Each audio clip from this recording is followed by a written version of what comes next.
नमस्कार, मैं हूं अंजलि सलूजा और आप देख रहे हैं मृदुभाषी की खास पेशकश नेशनल बुलेटिन, जिसमें हम आपको बताएंगे हमारे देश समाज से जुड़ी आज की वह तमाम बड़ी खबरें जो आपको जानना जरूरी है। तो चलिए शुरू करते हैं आज की बड़ी खबरों का रिवीजन। पीएम ने बादामी की जनसभा में भ्रष्टाचार को कांग्रेस की पुरानी आदत बताया और कहा कि बीजेपी इनकी इसी बीमारी का परमानेंट इलाज करने आई है। यही नहीं, प्रधानमंत्री ने जनता का समर्थन मांगते हुए कहा, कर्नाटक का ये चुनाव हमारे कैंडिडेट नहीं बल्कि बीजेपी के लिए कर्नाटक की जनता लड़ रही है। पीएम नरेंद्र मोदी के कांग्रेस के भ्रष्टाचार के मुद्दे को उठाते हुए कहा कि इनके पास पता नहीं कौन सा पंजा है जो 1 रुपए में से 85 पैसे खा जाता है। कांग्रेस के इन्हीं कुकर्मों के कारण हमारा देश इतने दशकों तक पिछड़ा बना रहा। कर्नाटक चुनाव प्रचार के अंतिम चरण में राहुल गांधी ने आज 2 जनसभाओं को संबोधित किया।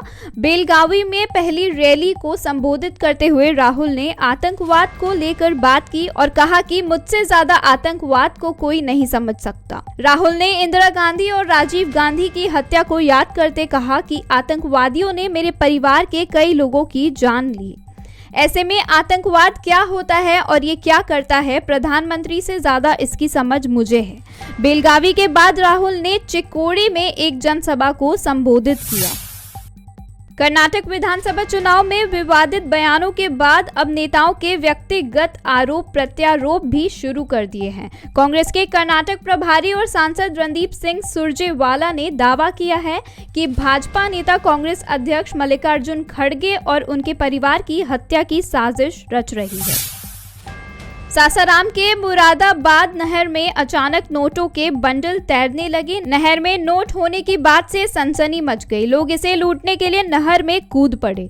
कोई एक हाथ तो कोई दोनों हाथ से नोटों की गड्डियां चुनने लगा। जिसको जितना मिला हाथ में लेकर नहर से बाहर आता दिखा। नहर से नोटों के बंडल लूटने का वीडियो भी सामने आया है। वीडियो में दिख रहा है कि लोग नहर में जाकर 10-10 रुपए के नोटों की गड्डी बटोर रहे। कोई नहर से निकाल कर ला रहा है तो किसी का रिश्तेदार किनारे पर गमछा लिए खड़ा है जिसमें वो नोटों को रख रहे हैं। नोट लूटने का वीडियो तेजी से शेयर हो रहा है। मणिपुर में मैतेई आरक्षण विवाद को लेकर बुधवार से भड़की हिंसा में अब तक 54 लोगों की मौत हो चुकी है। 100 से ज्यादा लोग घायल हैं, जिनका इलाज RIMS इम्फाल और Jawaharlal Nehru institute of medical science में चल रहा है। राज्य के 1100 लोग असम में शरण लिए हुए हैं। वहीं भारत म्यांमार सीमा पर हवाई निगरानी भी की जा रही है। ओडिशा के मयूरभंज जिले के बरीपदा में शनिवार को राष्ट्रपति द्रौपदी मुर्मू के भाषण के दौरान लाइट चली गई। हालांकि इसके बावजूद राष्ट्रपति ने अपना संबोधन जारी रखा। लाइट जाने पर भी माइक सिस्टम काम कर रहा था। भाषण में मुर्मू ने कहा कि बिजली हमारे साथ लुक्का छुपी खेल रही है। प्रोग्राम में मौजूद दर्शक भी अंधेरे में ही मुर्मू का भाषण सुनते रहे। आतंकी संगठन खालिस्तान कमांडो फोर्स के चीफ परमजीत सिंह पंजवड़ की शनिवार को लाहौर में हत्या कर दी गई। उसे जौहर कस्बे की सनफ्लावर यूनिवर्सिटी में घुसकर गोलियां मारी गई। पंजवड़ की मौके पर ही मौत हो गई। वह 1990 से पाकिस्तान में शरण लेकर बैठा था। वह यहां मलिक सरदार सिंह के नाम से रह रहा था। Chief justice of India justice DY Chandrachud शनिवार को ओडिशा में थे। वे कटक में डिजिटल इंफ्रास्ट्रक्चर पर 2 दिवसीय नेशनल कॉन्फ्रेंस के उद्घाटन सत्र में शामिल हुए। CJI ने कहा, एक जस्टिस से आप कैसे उम्मीद कर सकते हैं कि वह 15,000 पेज का रिकॉर्ड पढ़ सकता है। इसलिए हमें पेपरलेस कोर्ट और वर्चुअल कोर्ट जैसे डिजिटल इंफ्रास्ट्रक्चर की जरूरत है। CJI चंद्रचूड़ ने कोर्ट के लिए डिजिटल दुनिया के दूसरे पहलू पर भी बात की।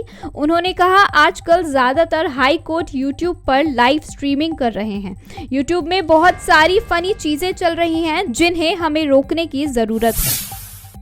केंद्रीय गृह मंत्री अमित शाह शनिवार को कर्नाटक के सवदत्ती यल्लम्मा पहुंचे। उन्होंने वहां कांग्रेस पर टिप्पणी करते हुए कहा, यह पार्टी PFI के एजेंडे पर चलती है, सिर्फ तुष्टीकरण की राजनीति करती है। कांग्रेस पार्टी ने हमेशा उत्तर कर्नाटक के किसानों के साथ अन्याय किया।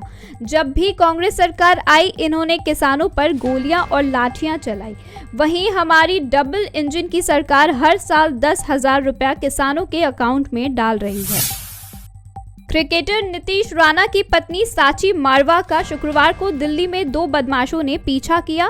पुलिस ने बताया कि सांची कीर्ति नगर में उनके ऑफिस से घर लौट रही थी। इस दौरान बाइक सवार 2 युवक उनकी कार का पीछा करने लगे। उन्होंने सांची के कार को टक्कर भी मारी। वहीं मामला दर्ज कर एक आरोपी को गिरफ्तार कर लिया गया है। अभी के लिए इतना ही। कल फिर हाजिर होंगे दिन भर की हुई बड़ी खबरों के साथ। तब तक के लिए मृदुभाषी को सब्सक्राइब करना ना भूलें।